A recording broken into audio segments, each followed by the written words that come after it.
One night, a man named Will is driving to a dinner party with his girlfriend, Kira. The strange part is where it is being held.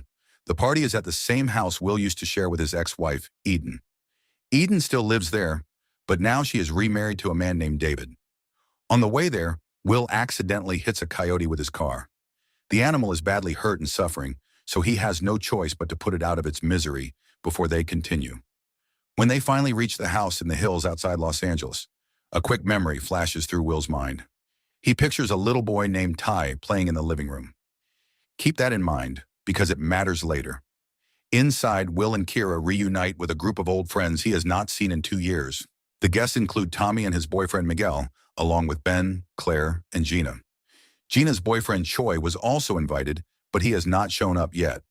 This is the invitation. Soon, Eden and David step out to greet everyone. They are warm and welcoming, but Eden acts a little off. At one point, she even wipes the coyote's blood off Will's face herself. Since Eden comes from a wealthy family, she inherited this luxurious home in the hills. David gives a short welcome speech to the group. While he talks, Will notices a half-dressed woman smiling at him from across the room. A moment later, she walks over and introduces herself as Sadie, a friend Eden met while traveling in Mexico. Sadie is now living in the house with Eden and David. As the guests settle in, Kira brings up the coyote and how they were forced to kill it to end its pain. Meanwhile, Will slips into the kitchen for a drink. Being back in this house drags up memories of his old life with Eden. He remembers a dark moment when Eden once tried to take her own life with a kitchen knife, and how he managed to stop her just in time. Eden joins him in the kitchen and mentions that she has spent much of the last 2 years traveling to Mexico. Will tells her she seems like a completely different person now, and she agrees. According to her, she finally feels free, and all the pain she used to carry is gone. Later, while Eden pours wine for the guests, Will notices David quietly stepping aside to make a phone call. Then the doorbell rings. Everyone assumes it is Choi, but it turns out to be David's friend, a man named Pruitt. Choi is still nowhere to be found. Getting worried, Gina steps outside to call him, but the signal in the hills is terrible, and she cannot get through. Will cannot shake the feeling that something is wrong. He watches David lock the front door and pocket the key. David explains that a nearby house was recently the target of a violent break-in, so he wants to keep everything locked for safety. Will points out that if there were ever a fire, getting out would be almost impossible. To calm him down, David puts the key back in the door. A little later, Eden asks Will to go grab some firewood. While he is away, she casually asks Kira whether Will is always this anxious. Kira admits that yes, he tends to worry and can get uneasy. On his way to the firewood, Will spots Eden hiding something in a drawer in her bedroom. He sneaks in to look and finds a stash of sedatives, then pockets one of the pills. Being in that room brings back another memory, a peaceful one of relaxing in a bathtub with Eden back when they were married, while their little son Ty wandered in.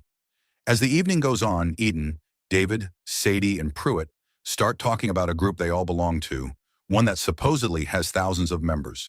To explain it, David plays a video for everyone. The group is led by a man called Dr. Joseph.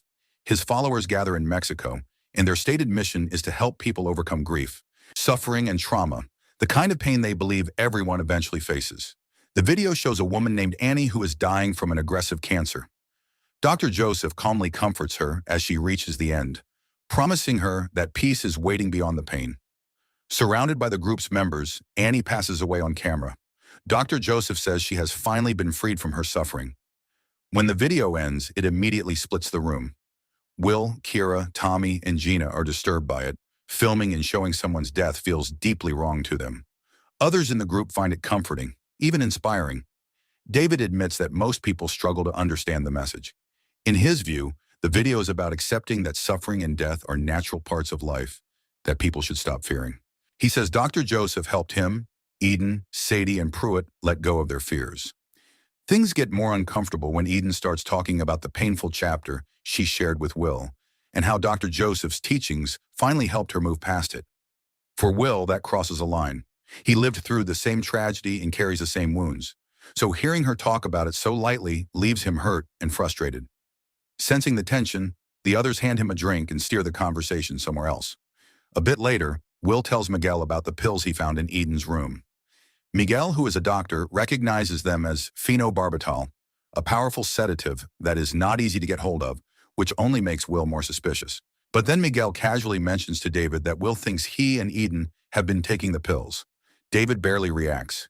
He simply says the only thing that matters to him is that he is happy.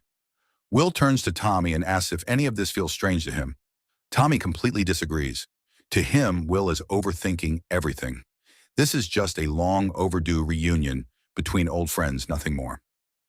Next, David introduces a game called I Want, a tradition his group plays at the end of their gatherings in Mexico.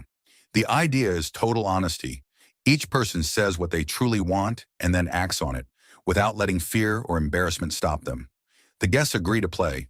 Sadie goes first. She says that even though she barely knows these people, she feels a strong connection tonight. Then she suddenly kisses Gina. That is the whole point of the game. Whatever you want, you just do it. Gina takes it as harmless fun. When it is Gina's turn, she says she wants drugs, and David immediately produces some. Then Pruitt takes his turn, and the mood shifts hard. He talks about his wife of 8 years. One night he came home drunk, an argument spun out of control, and he struck her so hard that she hit her head and died. He calls it the greatest regret of his life. He spent about 5 years in prison for it, and afterward joined Dr. Joseph's group, where he says he finally learned to let go of the guilt. By now, Claire has heard enough. She says the whole conversation feels manipulative, like everyone is being nudged in a certain direction. David insists that was never his intention. The game continues, and Eden says she wants to kiss Ben, then does so with surprising intensity. The strangest part is that David does not seem bothered at all. That is the last straw for Claire, who decides to leave early. David tries to convince her to stay, but Will steps in and tells him to let her go. Since Pruitt's car is blocking hers, Pruitt offers to move it and walk her out. From a window, Will watches Pruitt stop Claire's car as she is leaving, but he cannot see what happens next. Just then, David pulls him aside and says he is glad Will came, and he does not understand why Will is so suspicious of every friendly gesture. Will apologizes and admits maybe he should not have come at all.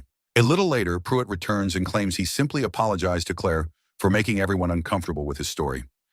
Dinner is served and things calm down for a while, but Will's mind drifts back to the tragedy that destroyed his marriage. Years ago, at their son Ty's birthday party, the kids were playing with baseball bats when Ty was accidentally struck with full force. He was rushed to the hospital, but he could not be saved. Losing their son broke both Will and Eden. It is why Eden once tried to end her life, and ultimately why their marriage fell apart. Needing air, Will steps outside. When he comes back, Sadie walks over, asks about his relationship with Kira, then suggests they sleep together right there.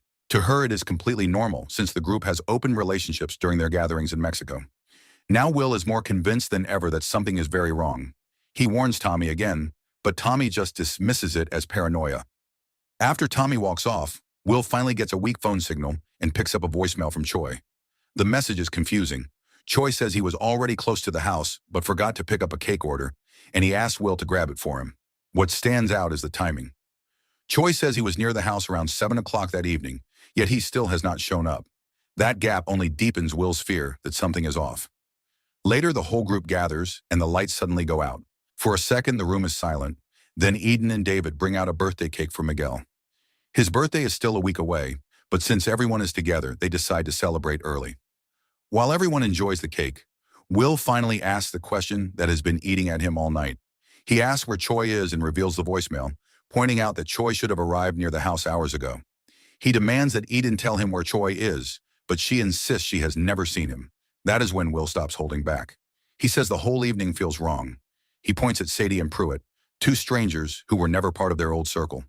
He questions why they were all invited to this extravagant dinner after 2 years of silence. And he cannot ignore how Eden, David, Sadie, and Pruitt are always smiling, always calm, always polite. To him, none of it feels natural. He accuses them of turning the reunion into a recruitment event for a cult. He also tells Eden she should not be trying to erase the memory of their son, because losing a child is not something you simply move on from. Then he lists everything that has set off his alarm: the locked doors, the barred windows, the hidden sedatives, and most of all, the fact that nobody can explain where Choi is. Seeing how far gone he is, Kira decides they should leave. But before they can, the doorbell rings. Everyone freezes, and standing outside is Choi. It turns out he arrived earlier, but had to leave again because of a work emergency. Just like that, Will's entire theory collapses.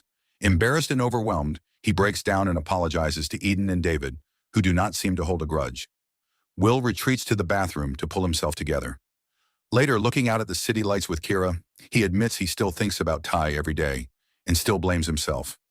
Kira reminds him it was a tragic accident that no one could have prevented and that he has to keep moving forward. Then Will asks Eden if he can visit their late son's old room. As he sits alone in there, he notices something strange through the window. He sees David step outside and light a red lantern. Still certain something is wrong, Will digs deeper. In the desk, he finds David's laptop and on it another video from Dr. Joseph. This one is aimed directly at the followers. Dr. Joseph admits many of them are probably feeling uncertain, but he urges them to trust the process. He talks about a beautiful reward waiting for them if they complete their task that very night. He tells them to let go of their fear and surrender completely. It is deeply unsettling. Before Will can look further, Pruitt knocks and tells him everyone is waiting downstairs. Back with the group, Eden and David pour wine for all the guests. David looks around and says everyone seems happy, then invites them to raise a toast to peace and to a better world. Gina, impatient, takes a sip before anyone else. The others lift their glasses, but at the last second, Will snaps. Convinced the wine is poisoned, he smashes every glass he can reach. Chaos erupts. Will tells Kira they need to get out now.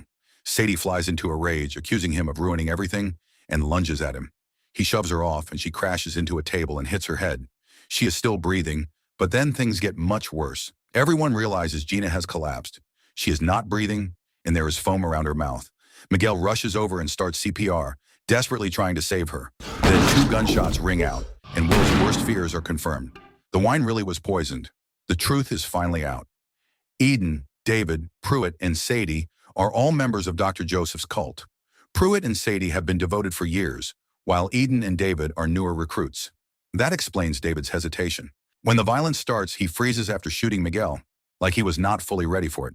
So Pruitt takes over, grabs the gun, and shoots Troy without hesitation. According to Dr. Joseph's teachings, the mission is to free suffering people from their pain. Members are told to kill the loved ones they believe are struggling and then take their own lives. In return, the cult promises them a great reward, a place in heaven and eternal peace. Will grabs Kira and tries to run, but the house was built for exactly this. The doors are locked, the windows are barred, and there is no signal anywhere. Sadie attacks Will again, but he and Kira manage to hide in a room. From there, they watch David and Pruitt calmly murder Benny. Will tells Kira to stay focused, reminding her that the people hunting them are not monsters, just human beings. Slipping out of hiding, they overhear Eden and David talking. Eden is shaken. She thought they were all supposed to leave this world peacefully in their sleep, not through this kind of bloodshed. David insists they still have to finish the mission, and that it only turned violent because Will disrupted the plan. For the first time, Eden starts to realize everything they have done is wrong. David keeps reassuring her that they were chosen to free people from suffering and that they have to see it through. Desperate to escape, Will heads for what he remembers as a garage exit on the upper floor. On the way, he finds Sadie dying after impaling herself on a metal rod. He pulls the rod free and takes it as a weapon. But when he reaches the second floor, the garage door is gone. The house has been renovated, and his escape route no longer exists. Then Pruitt shows up with a gun. Will and Kira hide among the furniture as he searches. A violent struggle breaks out. And in a strange twist, the mortally wounded Sadie manages to stab Pruitt and kill him. With Pruitt down, Will and Kira run straight into Eden. Still under the cult's spell, she shoots Will in the arm, but her faith has already collapsed. Realizing the horror of what she has done, she turns the gun on herself and shoots herself in the stomach. Now only David is left, wandering the house with a knife, hunting the survivors. Tommy is hiding in the kitchen, and Kira grabs Eden's gun only to find it empty. Trying to bluff, Will tells David that Eden has already killed herself and that they still have a loaded gun. David is not fazed. He calmly says Eden is in heaven now and that he has no fear of death. As he climbs the stairs to keep hunting, Tommy ambushes him from hiding. The attack catches David off guard, but the struggle goes badly for Tommy, who is quickly overpowered. In the end, the nightmare dinner party is over. Out of everyone who gathered that night, only Will, Kira, and Tommy survive. As Eden lies dying, her final thoughts return to Ty. She says she misses her son more than anything and deeply regrets everything she's done. She asks Will to carry her outside so she can rest somewhere peaceful, and soon after, she passes away. Will, Kira, and Tommy embrace, relieved they made it through alive. Tommy heads back inside to retrieve Miguel's body. As Will stands outside looking across the city, something stops him cold. Red lanterns are glowing everywhere. Then the sounds start reaching them. Screaming, dogs barking, sirens, helicopters overhead. And the horrifying truth finally becomes clear. The nightmare in Eden's house was not an isolated event. All across the city, thousands of Dr. Joseph's followers were carrying out the exact same mission at the exact same time. The dinner party was only one small piece of a much larger plan. So the moral of the story is, if your ex invites you to a fancy reunion dinner, the doors are locked, strangers keep smiling, and someone says they found inner peace in Mexico, maybe just order takeout instead.